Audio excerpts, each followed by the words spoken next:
poderem acompanhar, né? E vai ser uma bênção poder ter mais um bebezinho no nosso meio. Já que nós estamos ficando velhos, tem que vir a nova geração, né? E o Senhor, Ele vai renovando, a partir dessa nova geração, aquilo que Ele quer fazer na terra. Vamos orar para esse tempo da mensagem. Senhor Jesus, nós te agradecemos por tudo que já aconteceu aqui.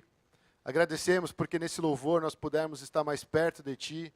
Nós pudemos sentir o Teu amor, pudemos sentir o Espírito Santo agindo em nosso coração, trazendo alegria, trazendo, Senhor, paz, trazendo o Teu amor para nós, Senhor Jesus.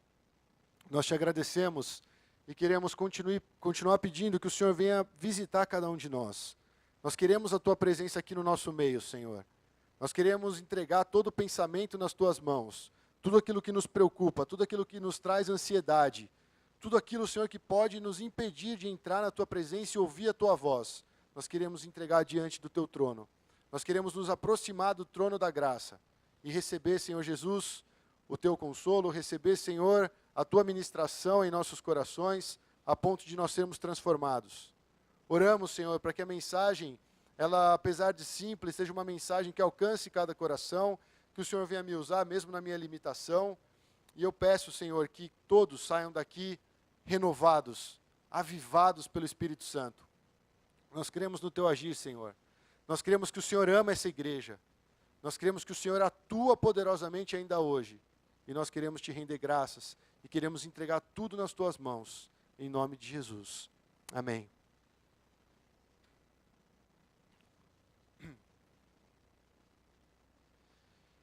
Irmãos, nós vamos dar continuidade a esse tema, né? A igreja que testemunha Cristo vivo.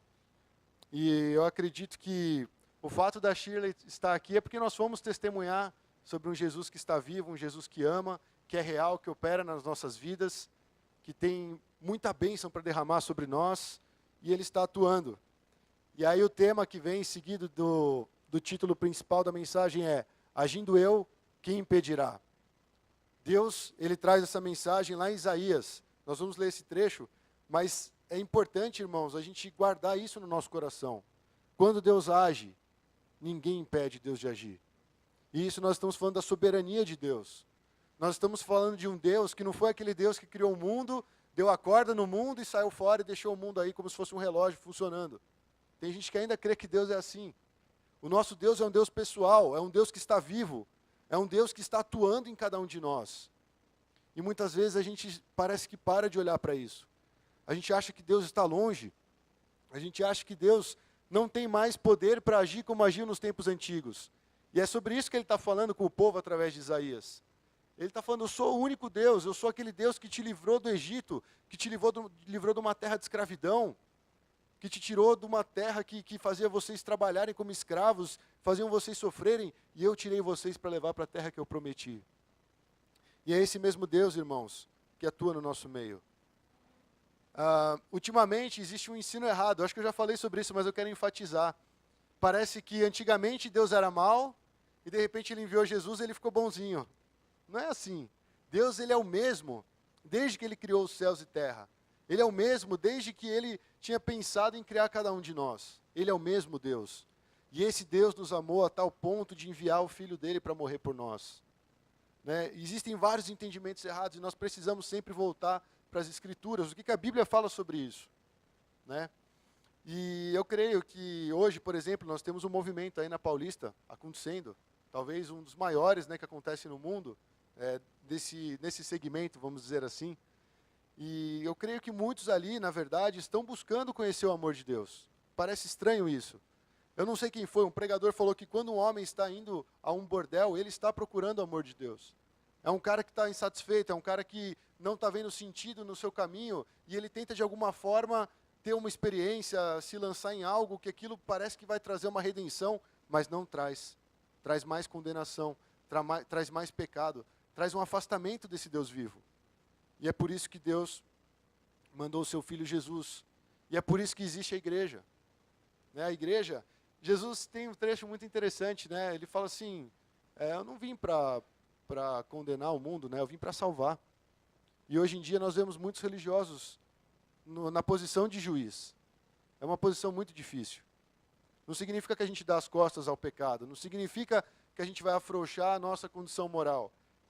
Mas Jesus, sendo Deus, olhou diante dele uma mulher adúltera e falou assim: cadê os seus acusadores? Onde eles estão? Todos tinham ido embora. E ele falou: eu também não te condeno, vai, não peques mais. Jesus, ele dá a segunda chance. Jesus, ele derrama sim a sua graça, mas isso, na verdade, é revelar quem o Pai é, quem o Deus eterno é. Então não existe esse negócio, estamos no tempo da graça. Deus sempre foi gracioso. É que hoje nós temos a experiência de que Jesus, ele já completou o sacrifício dele. Jesus, ele já fez a obra que Deus mandou ele fazer. Todo o plano de Deus já foi concretizado na cruz e hoje nós temos que desfrutar desse plano de redenção, de salvação. E o Espírito Santo, ele é derramado sobre nós, para que a gente possa testemunhar desse Jesus que está vivo. Eu estou já fugindo bem do meu esboço, mas não tem problema, porque eu creio que o Espírito Santo está direcionando, amém? Jesus, ele precisa ser tudo para nós. Se nós entendermos que ele faz parte de todo esse processo da história da humanidade, e se nós entendermos que tudo que estava falando no Antigo Testamento diz a respeito de Jesus, do Messias, daquele que viria a salvar seu povo, nós deveríamos ser o povo mais alegre da terra, porque a promessa de Deus se cumpriu. Ele mandou o Salvador, ele nos tirou da escravidão. Mas como é que nós temos andado hoje, irmãos? Como você tem passado a sua semana? Será que pensamentos de realmente escravos têm tomado a sua mente? Será que o seu coração tem se angustiado a ponto de parecer que Deus não está do seu lado? Que Deus não está operando? Eu gosto muito de Isaías. Ele é um livro grande, né? Acho que nem todos têm uma afeição por Isaías, por ele ser muito grande. Mas, cara, ali tem cada promessa de Deus. Isaías começa chutando todo mundo, né? Ai de não sei quem, vocês serão condenados e tal. E de repente ele tem uma experiência, ele vê Deus. Quer dizer, ele chega diante do trono de Deus e tem uma visão que eu creio que é um pouquinho da glória de Deus. E ele reconhece o pecado dele, ele reconhece o pecado do povo. Mas ele se dispõe, ele fala: Senhor, eis-me aqui, eu quero fazer a tua vontade. Essa é a vida do cristão. Você pode estar decepcionado, você pode estar frustrado, você pode estar triste, você pode ter feito planos que não aconteceram ainda, mas Deus, ele está agindo. E aí Deus fala: agindo eu, quem impedirá? Só nesse tema, irmãos, já dá para a gente alimentar a nossa alma e parar e falar: Senhor, o Senhor tem agido na minha vida. E se o Senhor está agindo na minha vida, quem é que pode impedir? O problema, a gente estava até falando, vindo para cá, eu de Leia Vivi, né? Existem umas propagandas por aí meio estranhas, né? E nós estávamos falando sobre um canal de televisão que de repente apareceu um pastor que estava folhando, acho que um material, né, de carros luxuosos, e começou a falar: vocês só não têm isso porque a mente de vocês está sendo enganada, né? Vocês têm que mudar a mente de vocês, porque Deus é o dono do ouro e da prata e você também pode ter isso. Cara, e o dia que estiver doente? E o dia que ele perder alguém próximo? E o dia que ele, de repente, bater esse carro que, de repente, ele conseguiu com tanto esforço? Aí Deus não está agindo. Aí Deus não está lá. Aí Deus não gosta mais dele. A gente quer medir Deus pelas coisas que a gente tem. A gente quer medir quem é Deus de acordo com as coisas que a gente faz. Só que Deus está interessado em uma coisa muito simples, em transformar o nosso coração, que é o mais difícil. Nós podemos ser os caras mais ativistas do mundo, nós podemos abraçar todos os tipos de projeto, e ainda assim o nosso coração está longe de Deus. Num devocional do John Piper, foi bem breve, não tem nada a ver assim com o tema, mas uma frase ele falou que me marcou. Ele falou assim: imagina se você se descobre como os fariseus, que faziam tantas coisas, sendo zelosos por Deus, mas descobriram a partir de Cristo que muitas coisas que eles faziam, Deus considerava abominável. Eu parei para pensar, eu falei: Deus, eu estou há tanto tempo na igreja, na Pão da Vida, eu estou há tanto tempo querendo me entregar mais no ministério, em missões e tudo mais, e se de repente tudo que eu estou fazendo parece que tem um fundo verdadeiro, mas lá no fundo eu quero algo para mim, eu quero algo que tem mais a ver com o meu ego do que com o reino. Será que Deus me aprova, mesmo eu fazendo tantas coisas para Ele? Então, irmãos, eu cheguei à conclusão que Deus está muito interessado, muito mais interessado, em nos tratar lá no profundo.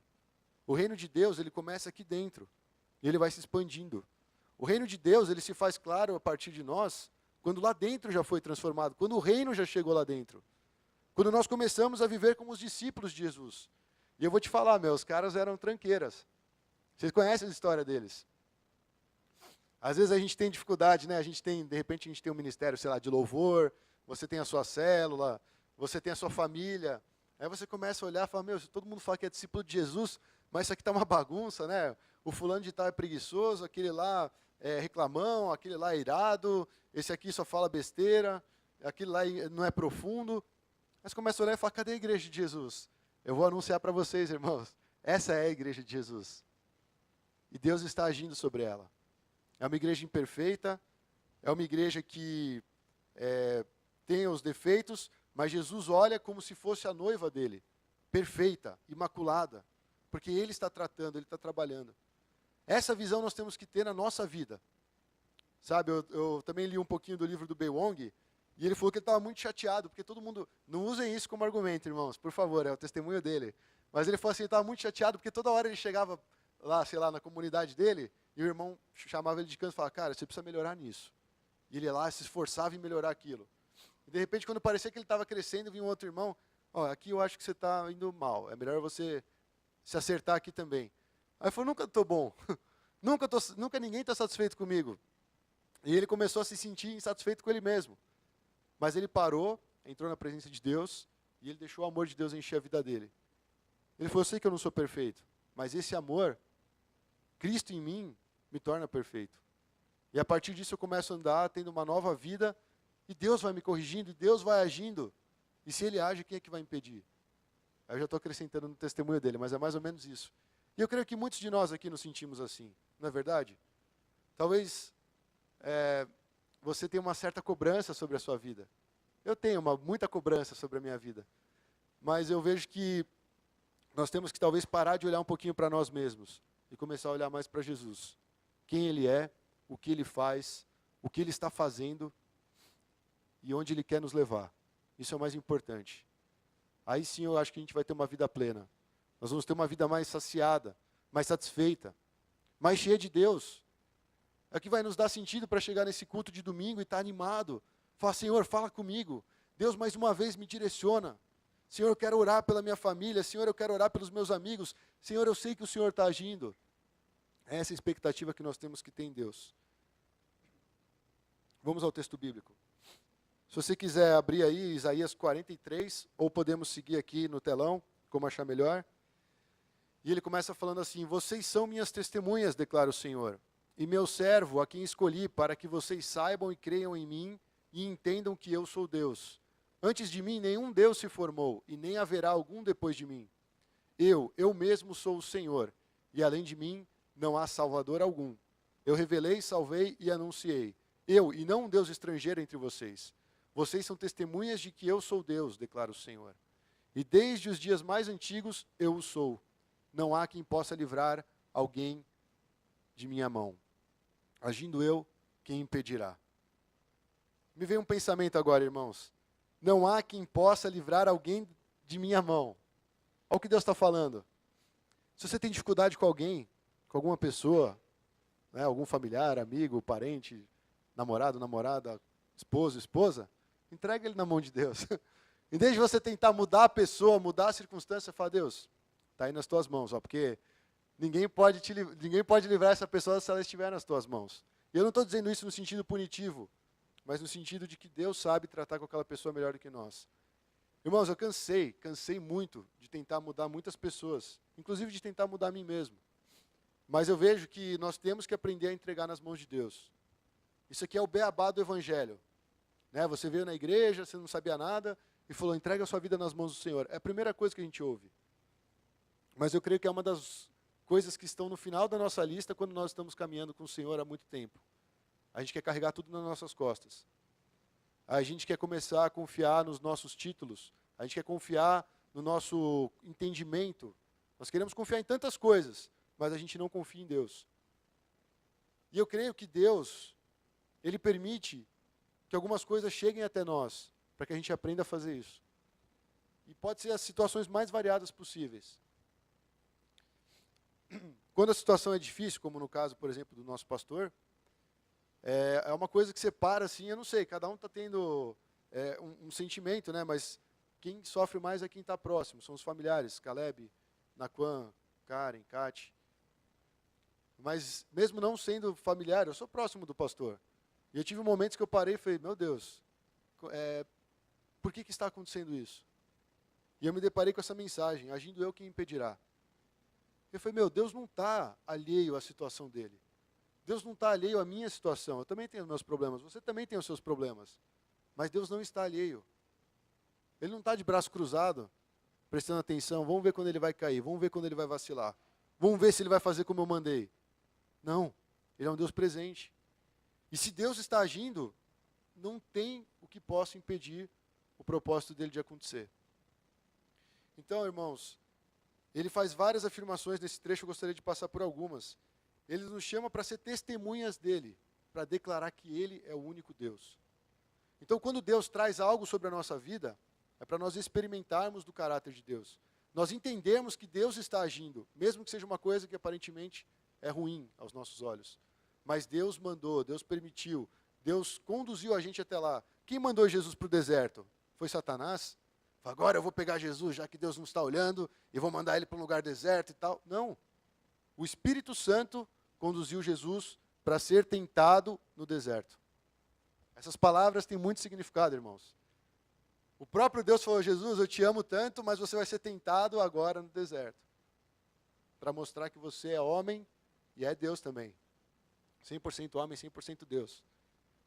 E quando ele diz que foi tentado, ele poderia sim passar por aquela coisa e talvez, era a ideia de Satanás, dar uma rasteira nele. Mas ele permaneceu firme, de acordo com a palavra de Deus, usando a palavra de Deus, que fala que Satanás desistiu até o tempo oportuno. Quer dizer, o inimigo vai sempre estar no nosso encalço ali, né? Querendo nos atormentar, querendo nos tirar a paz, querendo trazer essas tentações. Mas Deus tem um plano até nas tentações. Deus tem um plano nas provações. Deus tem um plano quando as coisas estão dando errado. E eu acho que isso a gente experimenta todos os dias, irmãos. Seja no seu trabalho, seja na sua família, na sua casa. Você experimenta essas tribulações. Você experimenta, muitas vezes, situações que você não gostaria de passar. Mas essa é a vida, irmãos. Esses tempos vêm. Mas o nosso Deus é o mesmo. E é isso que ele fala aqui. Eu sou o Senhor e não há salvação além de mim. Onde você tem buscado a sua salvação? Onde você tem ido buscar talvez um alívio, um refrigério? Deus está sendo enfático, não há salvação além de mim. E ele falou que ele nos escolheu para ser testemunhas dele, para que a gente saiba, para que a gente creia e para que a gente entenda que ele é Deus. Deus quer se revelar para nós. E quando a gente lê a palavra de Deus, e a gente lê esses trechos, Deus está falando claramente, eu quero ser conhecido por vocês. Eu estou indo ao encontro de vocês. Me busquem. Em vários lugares Deus fala isso. Depois ele fala assim, eu revelei, eu salvei e eu anunciei. Eu não sou um Deus estrangeiro entre vocês. Por que ele está falando isso? Porque o povo de Israel recorria a todos os deuses possíveis. O Deus de Israel para eles parecia que era mais um. Eles esqueceram que Deus era esse Deus poderoso, que abriu o mar para eles passarem, que destruiu o império inteiro para que eles pudessem chegar até onde Deus queria que eles chegassem. E é esse Deus que age nas nossas vidas, irmãos. Vocês já leram alguns salmos que ele fica repetindo toda hora que Deus abriu o mar e fez eles passarem a pés secos e tal? Tem até música que fala isso. E tem vários trechos que diversas vezes eles falam, Deus foi aquele que nos livrou do Egito e tal. Você fala, eu estou cansado de ouvir do Egito, mas eu estou vivendo aqui no século 21, né? Eu estou com um problema no meu trabalho, o que isso tem a ver comigo? Cara, se Deus fez isso lá, e ele fala que ele é o mesmo, o que significa isso? Vamos lá, se você é um pouquinho inteligente, você vai pegar. Que Deus ainda pode fazer isso por nós, pelo seu povo. E hoje nós estamos num tempo que há muita individualidade, mas pensa nisso no coletivo, pensa nisso na comunidade, pensa nisso na família, nos núcleos que Deus quis criar para manifestar a glória dele. Deus está agindo e Deus vai cumprir os seus propósitos. E nós seremos testemunhas de que ele é Deus. E esse título, né, quando ele fala eu sou, é bem conhecido esse trecho, né? Quando Moisés, por exemplo, estava lá e ele começou a ver uma sarça pegando fogo, ele achou estranho e chegou perto. E aí, de repente, Deus estava enviando ele para libertar o povo através dele. E ele levantou várias dúvidas para Deus. Falou, como assim? Eu não sei falar, os caras não vão me dar atenção, se perguntarem quem você é, o que eu falo, e ele falou, diga que eu sou. Deus se apresentou, o primeiro nome que ele revela é eu sou. E aqui ele está confirmando isso através de Isaías, eu sou. Esse eu sou, na verdade, é um título que ele é mais dado por Deus no Antigo Testamento. Toda vez que Deus se revela, ele fala, eu sou. Ele está confirmando, ele está testificando, ele está apontando para si mesmo como a resposta do pedido de Moisés. Ele está garantindo que ele vai ser aquilo que ele sempre foi. É isso que Deus está falando.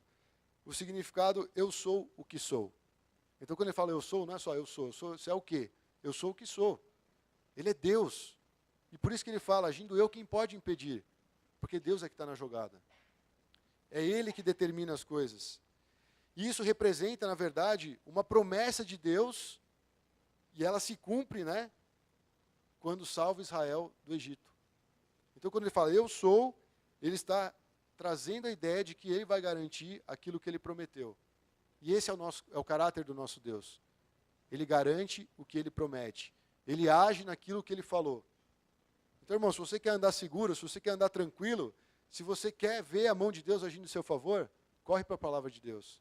Ali ele vai garantir as promessas dele. É na palavra de Deus que você vai se sentir revigorado. E eu creio que isso tem um paralelo com a igreja. Ele tirou o povo dele do Egito e levou para a terra prometida. Nós estamos vivendo, irmãos, num mundo cheio de pecado. Nós estamos vivendo num mundo onde Satanás ainda atua. Mas Deus, ele quer pegar o seu povo e libertar e levar para Nova Jerusalém. Levar a gente para a eternidade, para os céus, para passar a vida inteira, a eternidade toda do lado dele. Essa é a promessa de Deus, de nos conduzir por esse caminho. Então é o mesmo paralelo que acontece no Egito. Eles estavam lá escravos, clamando, nossa Deus, essa vida está difícil, Deus, eu não aguento mais. E de repente Deus veio com a salvação. E eles saíram de lá e foram até a terra prometida. Só que não parou por aí. Nós temos essa missão ainda, irmãos. Por isso que nós somos testemunhas de Deus. E por isso que nós temos que entender quem é Deus. Porque se Deus for só um cara que está longe, alguém que não tem sentido você adorar, que não tem sentido você demonstrar a sua afeição por Ele, que Deus é esse? Você tem paixão por Deus? Você realmente ama o Senhor?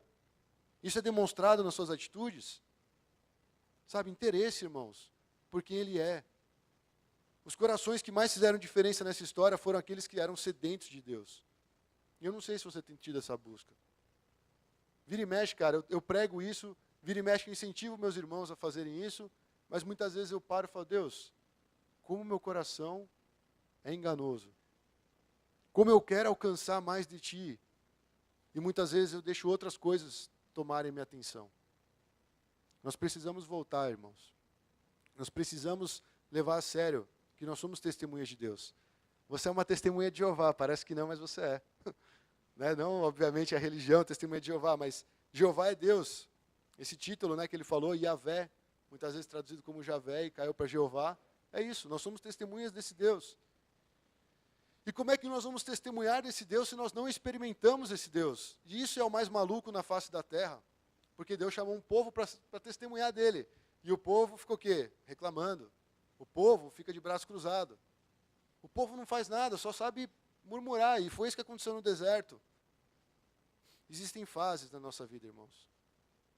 Mas existem momentos em que nós temos que parar e pensar, eu não preciso estar aqui onde eu estou. Eu posso ir além. Eu posso conhecer mais quem é esse Deus. Eu posso ter uma vida plena, sabendo quem Deus é. E agir conforme Ele espera. E agir conforme o meu chamado. Se nós somos chamados para ser testemunha de Deus, e nós temos que testemunhar a respeito de Deus, e nós não fazemos isso, não é algo muito ruim? Se você é contratado por uma empresa para fazer um trabalho da área de financeira, sei lá, na parte de finanças, e você não cumpre o seu papel, o que acontece com você? Bye, bye. Tem uma lista enorme atrás de você. Você é um cara que foi chamado para liderar uma empresa, e você não consegue, e você tem dificuldades, você não sabe lidar com aquilo que está nas suas mãos. O que acontece? Desqualificado. Eu não estou dizendo que Deus vai nos desqualificar, mas nós temos uma função como igreja, que é testemunhar a respeito desse Deus. E você vai testemunhar a respeito desse Deus, e eu também, não só quando as coisas estão boas, mas quando a gente está passando nesse deserto. Sem murmurar, sem ficar reclamando, sem ficar chiando, sem querer amaldiçoar todo mundo. Nós vamos olhar para Deus e falar, esse talvez seja um tempo que eu tenho que passar, mas o Senhor está comigo. E se o Senhor está agindo, quem pode impedir? Essa é a mentalidade que nós temos que ter, irmãos. Se Ele prometeu, Ele cumpre, amém? Amém? Estão todos comigo? Ou já estão divagando, indo para algum lugar aí do mais profundo esquecimento, onde só Deus sabe? Aí eu vou entregar você na mão de Deus, porque quando está nas mãos de Deus, não tem quem possa impedir. Brincadeira. Mas vamos lá, eu quero trazer um testemunho para trazer mais para perto um pouco dessa ideia sobre testemunhar a respeito de Deus. Essa frase aqui é muito interessante, ela aparece lá em Atos. O que você está esperando? Um irmãozinho fala para o outro. O que nós estamos esperando para viver desse Deus que está vivo? É uma pergunta que, quando eu estava lendo esses trechos, que na verdade é a respeito da conversão de Paulo, antigamente chamado Saulo, Ananias fala para ele: o que você está esperando, cara? Jesus já se revelou para você, Jesus se manifestou para você, Jesus te curou, o que você está esperando? E ele sai para pregar sobre Jesus. Lógico, teve um tempo de preparo, teve muita coisa na vida de Paulo, mas a partir do momento em que nós conhecemos e entendemos que nós somos testemunha desse Deus que está vivo, algo precisa mudar em nós, irmãos. Você acha que é o ambiente que cria o louvor? Será que precisa ter as luzinhas piscando? Eu acho legal isso tudo, a fumacinha, mas não é isso que vai fazer teu coração se alegrar na presença de Deus. Porque senão é a mesma coisa que você ir numa boate, não traz diferença. Agora o coração ligado em Cristo, fala, meu, eu estou aqui para testemunhar de Jesus, eu estou aqui porque eu quero ver o agir dele, eu estou aqui porque eu creio que Deus vai agir na igreja, eu estou aqui porque eu vou interceder pelas pessoas que eu amo. Deus vai operar. E se Deus vai agir, quem poderá? Quem poderá impedir? Então é o seguinte, eu gostaria de lembrar um pouquinho, passar rapidamente, um pouquinho dessa parte da conversão do Saulo. Assim que Estevão foi apedrejado, porque ele estava o quê? Testemunhando Cristo. Estava ali Saulo, um jovem, e ele consentia na morte de Estevão. O primeiro mártir cristão estava diante daquele que seria um dos maiores apóstolos do Novo Testamento, do Evangelho. Mas naquele ponto, irmãos, ele era um cara cruel demais. Olha o que aconteceu. Fala que quando ele... eu vou pegar o trecho bíblico, exatamente as palavras que a Bíblia traz. Saulo, estava respirando ameaças e morte contra os discípulos. Sabe o que ele fez? Ele foi no sumo sacerdote, tipo assim, chegou no Papa da época, e falou assim, me manda umas cartas aí, e me autoriza para onde eu for, eu poder caçar a galera que é do caminho. Eles não eram chamados cristãos ainda, eram conhecidos como os do caminho. Eles estavam no caminho. Gostaria de ser chamado, esse cara é o cara do caminho, né? Mas com certeza naquela época significava uma perseguição, no mínimo. E Paulo falou, me dá as cartas de autorização para ir por todos os lugares, e onde tiver um cara que ama Jesus, eu vou matar esse cara e levar preso. Ou levar preso, né? Não dá para fazer as duas coisas. Ou você leva preso ou você mata. E aí, de repente, ele vai. E no caminho de Damasco acontece algo maravilhoso. Algo que talvez se pregassem para o Paulo, até mesmo o cara disfarçado lá, meio agente secreto, não ia acontecer. O próprio Jesus se manifestou para Paulo. Eu já estou falando Paulo, tá? Ele era o Saulo. Depois que ele conheceu Jesus, ele virou Paulo. Mas na minha cabeça está só o Paulo, porque o velho homem morreu, amém? O Saulo não existe mais. Mas naquela época ele não conhecia o caminho. E olha que engraçado isso. Por que eu estou falando disso? Porque quando Deus age, ninguém impede. Ele estava lá, todo alegre, com as cartinhas do sumo sacerdote, como se aquilo lá representasse alguma coisa, porque os homens dão autoridade para os homens, né? Mas quando Deus quer, não tem jeito. E ele estava indo perseguir os cristãos. E de repente veio uma luz. Aí ele caiu do cavalo. Caiu. De repente, ele não enxergava mais nada. Em vários lugares, se eu não me engano, em pelo menos 3 capítulos de Atos, ele testemunha dessa conversão.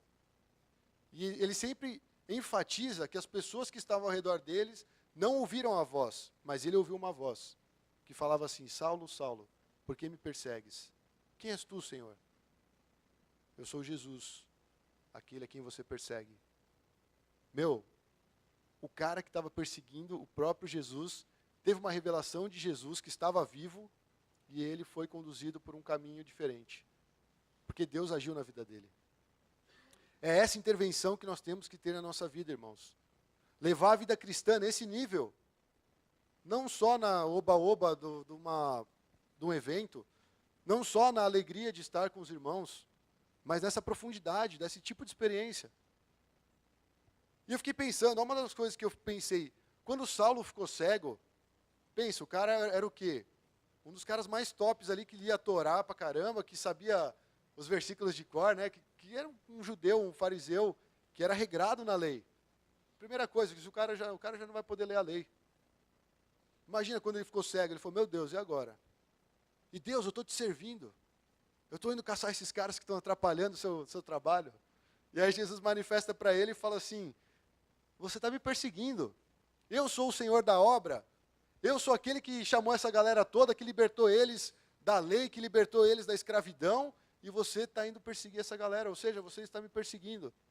E ali ele teve uma direção, né? Porque ele recebe, ele fala assim, ó, Jesus vira para ele e fala, obedece tudo que eu vou te falar. Você vai até um lugar, lá vai ter um homem que vai tocar nos teus olhos, você vai voltar a ver. Ele fala tudo para o Paulo, até fala onde ele tinha que estar. E depois, isso é engraçado, tem uma história muito engraçada. Quando Ananias é chamado para fazer essa ponte entre Deus e Saulo, o Ananias não quer ir. Ele fala, Senhor, eu acho que você pode estar um pouquinho enganado, mas esse cara está perseguindo a gente. Não me manda lá, porque se eu for lá, eu provavelmente vou ser preso, né? Mas antes dessa conversa, fala que Paulo ficou 3 dias cego, não comeu, nem bebeu. Como é que foi o coração de Saulo nessa época? O que será que ele ficou pensando? Primeiro, ele falou, eu tive uma experiência com Cristo, ele apareceu para mim, mas eu estou perseguindo ele. Ele deve ter pensado assim, mas eu estou com essas cartas na mão para perseguir esse caminho, e de repente eu tenho um contato com Cristo que está vivo. Deve ter passado muita coisa na cabeça dele nesses 3 dias. E ele ficou ali em oração, meditando.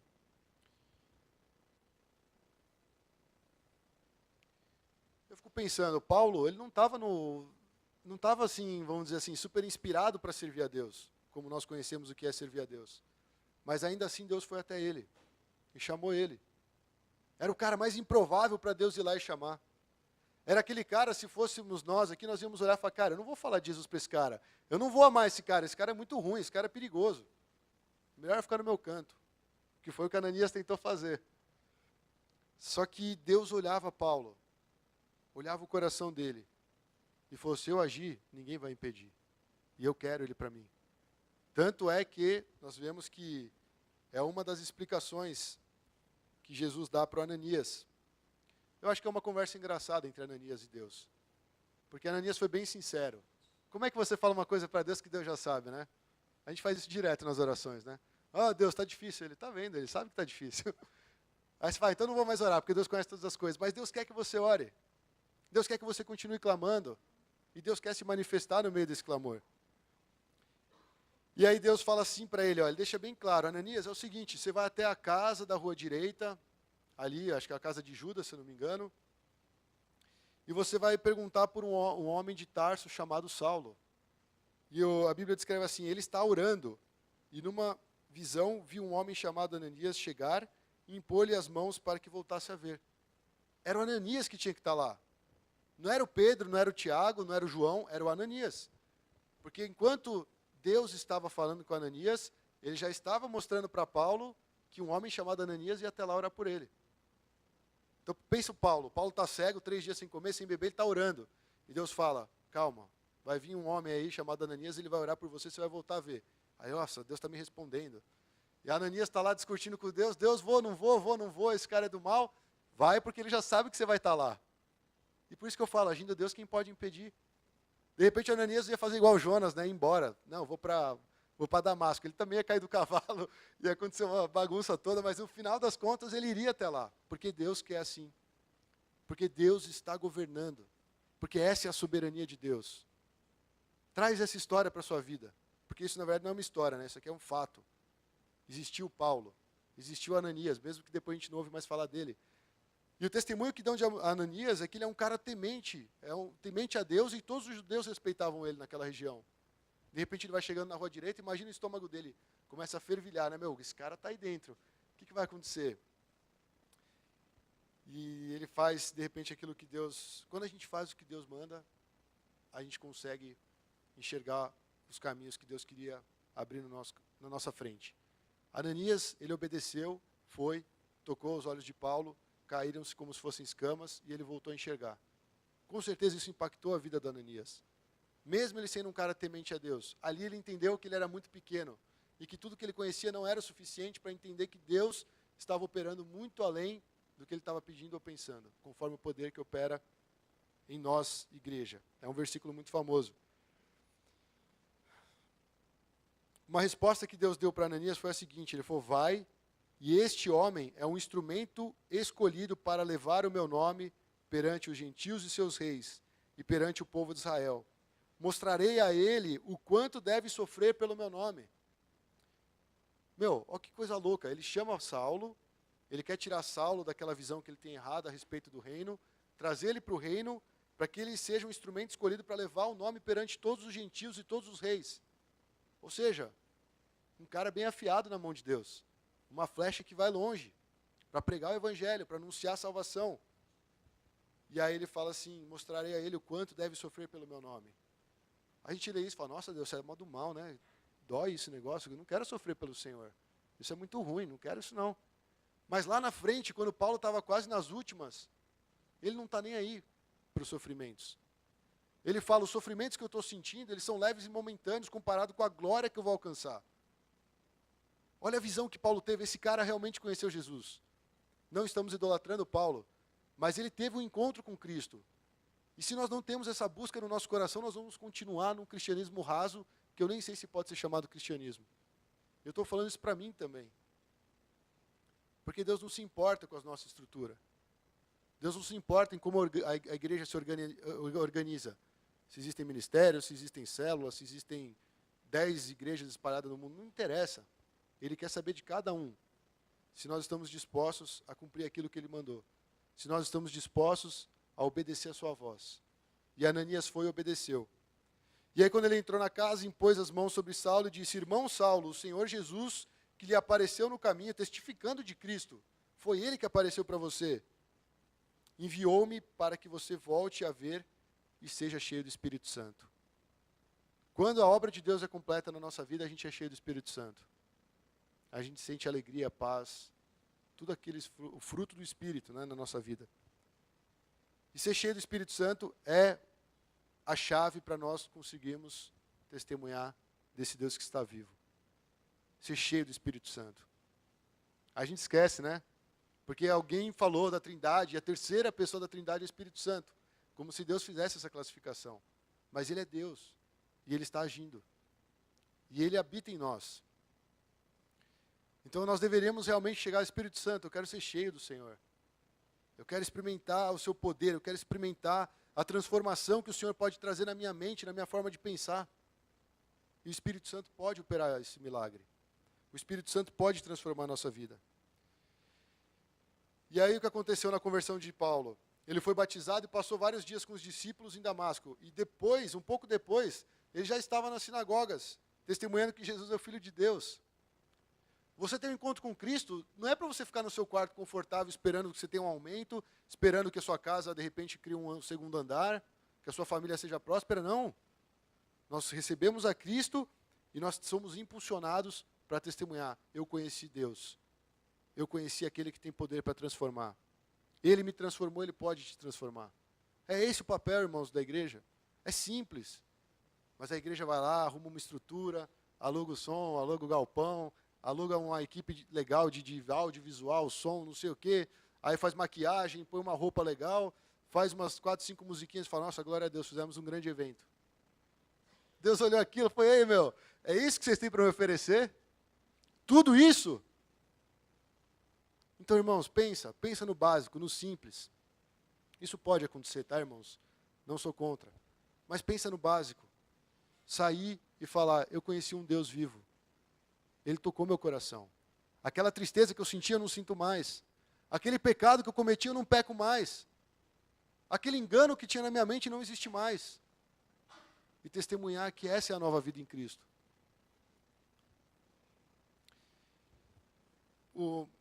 Lá para frente, em Atos 22, e também em Atos 26, eu acho que vale a pena a gente ler na íntegra o que Paulo testemunhou, né? Ele, na verdade, fala em Atos 9, da conversão dele, ele fala também em Atos 22 e 26. No trecho do capítulo 22, ele relata sobre Ananias, né? Eu vou ler esse trecho para você. Se você quiser acompanhar, Atos 22, do 12 ao 16. Acho que é esse aqui. Isso mesmo. Um homem chamado Ananias, piedoso segundo a lei e muito respeitado por todos os judeus que ali viviam, veio ver-me. E pondo-se junto a mim, disse: Irmão Saulo, recupere a visão. E naquele mesmo instante pude vê-lo. Então ele disse: O Deus dos nossos antepassados o escolheu para conhecer a sua vontade, ver o justo e ouvir as palavras de sua boca. Você será testemunha dele a todos os homens, daquilo que viu e ouviu. E agora, o que está esperando? Levanta-se, seja batizado e lave os seus pecados, invocando o nome dele. Esse testemunho de Paulo, ele está dando diante de uma audiência. Ele está ali testemunhando para reis, ele está lá testemunhando para judeus, para os fariseus, para todos aqueles que perseguiam os cristãos. E ele está dando um testemunho, eu falo, eu vi Deus, eu ouvi Deus, não tem como eu abrir mão disso. E ele fala, o Ananias deixou bem claro, ele foi escolhido para conhecer a vontade de Deus. Mais para frente, em uma das suas cartas, ele vai falar para a igreja, nós somos chamados para conhecer a vontade de Deus. Outra coisa, para ver o justo e ouvir as suas palavras, ouvir as palavras da sua boca. O justo é Cristo. Nós somos chamados para enxergar Jesus. Nós somos chamados para ouvir as palavras dos lábios de Jesus. Só que, irmãos, vamos falar a verdade. Você tem amigos, você talvez tenha até um parceiro de vida. Se o relacionamento ele não rola, que comunicação vai ter? Se não há intimidade, se não há tempo, se não há interesse, o que vai acontecer? Com Jesus é a mesma coisa. Jesus não é um acessório, ele não é um amuleto. Eu sei que vocês sabem disso, eu também sei. Mas a gente trata Jesus assim. Jesus ele quer estar do nosso lado, ele quer ser o nosso companheiro, ele quer ser aquele que nos direciona. Ele quer realmente governar a nossa vida. E isso traz a diferença. Vocês perceberam que quando Ananias foi falar, exatamente o que ele fez foi o que Deus mandou. E Paulo relata, imediatamente caíram-se as escamas. Obedecer a Deus traz bênção. Ouvir a voz de Deus e obedecer traz bênção. E eu creio que Paulo, ele entendeu isso muito bem. E o segundo, né, você vai ser testemunha dele a todos os homens. Testemunhar o quê? O que você viu e ouviu. Se você não vê Jesus e você não ouve Jesus, você não vai testemunhar de nada mesmo. É natural.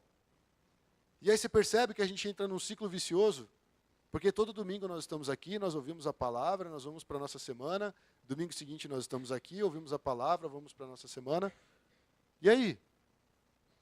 Onde está Cristo vivo? É essa a questão. Será que Jesus está lá batendo na porta? Deixa eu entrar. Eu quero fazer parte dessa comunidade. Acho que tem muito do Alberto nessa comunidade, tem muito do Sandro, do Patrick. Tira esses caras da frente, olha para mim. Não olhe para eles. Não olhe para pessoas. Olhe para Jesus. Lógico, as pessoas formam essa comunidade. Se tiver um cara aqui que chuta todo mundo logo na entrada do culto, fala, tira esse cara daqui que ele está atrapalhando todo mundo. Né? Esse cara aí não traz paz, não. Quer trazer guerra, quer atrapalhar os visitantes. Já pensou? A irmã chegou ali, o cara já, sai daqui, mano. Não. Amor de Cristo, abraçar, acolher, conversar, olhar nos olhos. Isso é a igreja. E Jesus sendo o centro. Tudo que acontece aqui deveria ser assim. Peraí, é do agrado de Cristo? Amém, vamos fazer. Não tem nada a ver com Jesus? Corta fora. Porque ele é o cabeça da igreja. Amém? Eu estava um dia andando com a minha mãe na rua, e minha mãe ela é bióloga. Ela gosta muito da natureza e tal. E um dia a gente viu uma árvore toda estranha, e estava partindo da árvore vários pontos, querendo buscar vamos dizer assim, o topo, né? E vocês sabem como é que funciona a árvore. Enquanto você vai podando, ela vai crescendo, porque ela quer buscar o sol, que é onde ela faz o alimento dela e tal. Então é isso que impulsiona ela para crescer mais. Então tem aquela questão do ápice, né? A ponta apical, alguma coisa assim. E aí a gente viu que aquela árvore estava começando a abrir outros ramos. Aí minha mãe me falou o termo disso, que eu espero que eu vou lembrar agora. Era dominância apical, alguma coisa assim. E aí eu falei, como é que é isso, mãe? Ela falou o seguinte, quando corta o topo principal, ela mesma começa a levantar outros troncos, outros pontos apicais, para poder sobreviver e continuar crescendo. E eu, na hora, pensei assim, falei, cara, foi o que aconteceu com Jesus. Jesus, ele foi para a cruz, morreu. Mas a partir dele, ele levanta pessoas que é para representar a igreja dele na terra. Então todos nós somos representantes de Cristo. Jesus não quer, ser aquele pinheiro lá, rígido, impetuoso, que vai para cima e só ele está lá. Não, lógico, ele é o cabeça. Mas ele se agrada em nos instruir para que a gente possa crescer essa maturidade e estar à frente, conduzindo a igreja, como foi com Paulo. Não estou falando de uma autoridade humana. Estou falando a partir dele, o que aconteceu com ele. Quando ele foi levantado, muitos olharam e creram e foram transformados. E receberam significado e sentido para a sua vida. E aí eles resolvem abrir mão de tudo por causa do amor de Cristo. Aí eu olho assim a nossa vida e falo, ninguém quer abrir mão de nada. Está todo mundo querendo conquistar, está todo mundo querendo avançar, acumular, fazer mais. E aí? Onde está o cristianismo? Onde está o amor de Cristo? Aonde está esse Deus agindo no nosso meio? Será que a gente tem que ter um planejamento, uma estratégia? Vai virar uma empresa. Muitas igrejas estão indo por esse caminho. E a gente perde essa noção, vou usar uma palavra que é até perigosa no meio teológico, mas essa noção orgânica de igreja, que tem um crescimento natural, que tem um crescimento que Cristo está nutrindo. É esse tipo de crescimento que a gente tem que buscar, até nas nossas vidas pessoais. Fala, Jesus deu a vida por mim, eu sou um banana no reino. Jesus deu a vida por mim, eu quero só olhar a banda passar, cantando coisas de amor, né, como dizia a musiquinha. Ou você vai entrar nessa banda e vai fazer diferença. Você vai pegar lá um tamborim lá que está lá do lado e falar, deixa eu tocar esse negócio aqui, não sei como é que toca, mas vou aprender. Você vai se lançar nas coisas. É isso que Deus está falando para nós. O corpo de Cristo, cara, não acontece a partir de uma pessoa só. É o corpo de Cristo. E todos são norteados pela cabeça que é Cristo. E Paulo entendeu isso muito bem. Então ele testemunha a todos os homens do que ele ouviu e do que ele viu. E até o momento da sua caminhada, as pessoas começam a questionar, cara, esse cara aí acha que ele é um super apóstolo, tal, o cara fica se achando, não sei o quê, mas ele é meio otário, assim, ele fala só nas cartas, quando ele está presente ele é mó tranquilão, não vai pegar nada. Paulo desce a lenha nesses caras. E ele fala assim, eu já estive entre esses caras aí, já estive entre os discípulos, tal, eles não me acrescentaram nada. Ele teve a revelação de quem era Jesus, mas não que isso tornasse ele arrogante, mas ele conhecia muito bem quem ele servia. E ele quis calar esses homens que, na verdade, estavam fazendo um desserviço à igreja. E aí, chamando a atenção da igreja, fique esperta, você tem que olhar para Jesus. Não para esses caras, não para quem está querendo títulos, cargos e tudo mais, querendo falar que a sua influência é muito melhor do que a de outro. Nós temos que olhar para Jesus. Lá em Atos 26, o Paulo fala assim, então perguntei, quem és tu, Senhor? E respondeu o Senhor, eu sou Jesus a quem você está perseguindo. Agora levante-se e fique de pé. Eu lhe apareci para constituí-lo servo e testemunha do que você viu a meu respeito e do que lhe mostrarei. Jesus nos chamou para nós sermos servos e testemunhas a respeito dele, e ele ainda tem muito mais para mostrar para nós. Eu creio isso, irmãos. Às vezes parece que a nossa vida cristã é uma estacionada. E aí eu não sei você, mas às vezes eu fico angustiado e falo, preciso fazer algo. Talvez eu precise ler mais a Bíblia, talvez eu precise sair evangelizando, talvez eu precise ir para uma missão. Não sei, mas na verdade o que a gente precisa fazer é ficar quieto, entrar na presença de Deus e falar, Senhor, o que o Senhor quer que eu faça? Como eu devo agir diante dessa situação? E Ele vai mostrar para nós. Paulo ficou lá um tempo, aprendendo, desfazendo todos os ensinamentos errados, reconstruindo a vida de fé. E aí ele foi uma pessoa muito usada por Deus. E aí o próprio Jesus testemunhou para ele, eu o livrarei do seu próprio povo, perdão, eu esqueci que está aqui no trecho. Acho que travou aqui, hein? Me libera. Já era? Obrigado. Olha, essa é a frase que eles estão conversando, né? Olha lá, eu lhe apareci e tal, constitui você servo e testemunha do que viu a meu respeito e do que lhe mostrarei. Ó, eu o livrarei do seu próprio povo e dos gentios, aos quais eu envio para abrir-lhes os olhos e convertê-los das trevas para a luz, e do poder de Satanás para Deus, a fim de que recebam o perdão dos pecados e herança entre os que são santificados pela fé em mim. Jesus está falando isso para o Paulo. Ele está falando, eu te apareci para você ser minha testemunha, e eu estou enviando você para abrir os olhos deles e converter eles das trevas para a luz. O povo está nas trevas, nós estávamos em trevas, e Deus quer nos trazer para a luz.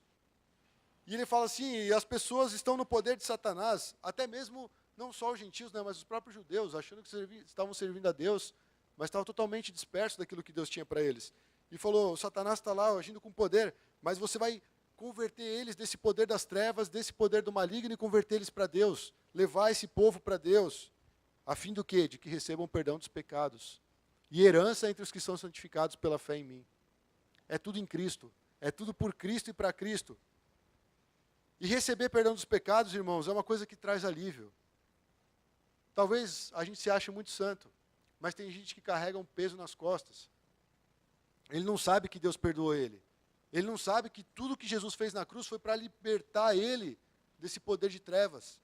E quando a gente anuncia o Evangelho e fala, você é uma nova criatura em Cristo. Ele já te perdoou de todos os seus pecados. Tudo que você fez até aqui, e até o que você vai fazer, Jesus já sabe. Mas mesmo assim, por amor, Ele veio e morreu por você naquela cruz e pagou a dívida. Cara, isso nos traz paz. E Jesus recebeu todo o castigo que estava sobre nós. Nós temos que amar Cristo. Não só por causa de um argumento teológico, mas porque, de fato, Ele veio e cumpriu aquilo que Deus tinha determinado. E é por isso que Deus fala, agindo eu, quem pode impedir? Eu fico imaginando se alguém, de repente, pudesse chegar no céu, fala, Jesus, você tem certeza que antes de criar o mundo, você já vai preparar o seu filho para morrer por essas pessoas que você nem criou? E Deus fala, agindo eu, quem vai impedir? Esse é o meu propósito. O Cordeiro de Deus foi imolado antes da fundação do mundo. Ele foi o sacrifício que Deus preparou para perdoar os nossos pecados, para nos trazer para Ele, para viver essa vida plena. Então Deus está agindo, irmãos. Ele já agiu em Cristo. E quando Ele age, nada impede Ele. E eu creio que Jesus tem o mesmo coração do Pai. Se Jesus olha a igreja e fala, eu tenho planos para essa igreja. Tem um monte de coisa no meio do caminho, eu não quero saber, eu vou remover tudo isso. Porque é minha igreja, é minha noiva, ela vai avançar. As portas do inferno não podem prevalecer contra a minha igreja. Jesus olha isso e Ele vai operar. Jesus vai operar na sua vida. Jesus vai operar na minha vida, eu creio. Ele está vivo. E nós estamos aqui para testemunhar desse amor, para testemunhar desse poder que Deus tem de transformar as situações. Paulo era o cara mais difícil de chegar até Deus. E foi o cara que talvez mais tenha levado pessoas a Deus. Esse é o poder de Deus, irmãos. Pegar aquele que não é nada e transforma ele para confundir aqueles que se acham sábios, né? Paulo até usa isso em Coríntios. Então que a gente chegue ao ponto de declarar como Paulo, lá em Filipenses 3.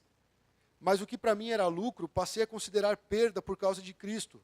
E mais do que isso, considero tudo como perda comparado com a suprema grandeza do conhecimento de Cristo Jesus, meu Senhor, por cuja causa perdi todas as coisas. Eu as considero como esterco para poder ganhar a Cristo e ser encontrado nele, não tendo a minha própria justiça que procede da lei, mas a que vem mediante a fé em Cristo, a justiça que procede de Deus e se baseia na fé. Mesma palavra aí, aqueles que são santificados pela fé em mim. Então, irmão, se você está precisando dessa justiça, se você está precisando dessa renovação, se você está precisando de algo de Deus, você consegue obter em Cristo, pela fé, por essa vida que se baseia na fé em Cristo. E eu creio que a gente vai chegar um dia a ser como Paulo, fala, tudo que eu alcancei nessa terra não se compara com o fato de eu ter conhecido Jesus, com o fato de eu ter conhecido Cristo, aquele Cristo que morreu por mim, aquele Cristo que não fez as contas na hora de se doar, mas Ele se entregou completamente para me salvar de uma vida miserável, de uma vida sem sentido. Vamos ficar de pé e orar, irmãos?